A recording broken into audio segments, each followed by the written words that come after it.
മഹാനായ മൂസാ നബി അലൈഹി സ്വലാത്തു വസ്സലാമിൻ്റെ സഹോദരൻ ഹാറൂൻ നബി ഭൂമിയോട് വിട പറയുന്ന സമയത്ത് ഖബറിനരികിൽ ഇരുന്നു കൊണ്ട് പ്രിയപ്പെട്ട സഹോദരനായ മൂസ പൊട്ടിക്കരയുന്നൊരു രംഗം പറയുന്നുണ്ട് ഇസ്ലാമിൽ.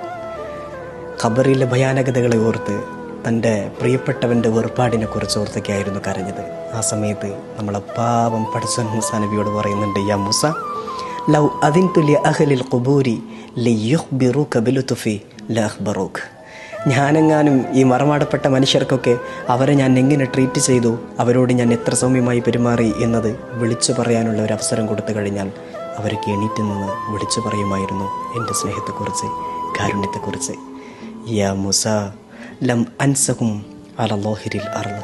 ഭൂമിക്ക് മുകളിൽ നടന്ന സമയത്ത് ധിക്കരിച്ചിട്ടും നന്ദികേട് കാണിച്ചിട്ടും മറക്കാത്ത ഞാൻ അഫ അൻസാഹും ഫി ബാത്തിനിൽ അർള്. ഭൂമിക്ക് താഴെ ഒന്നിനും കഴിയാതെ ചുരുണ്ടുകൂടി മണ്ണിനോട് കവിൾത്തടം ചേർത്ത് കിടക്കുന്ന പാവപ്പെട്ട അടിമയെ എങ്ങനെ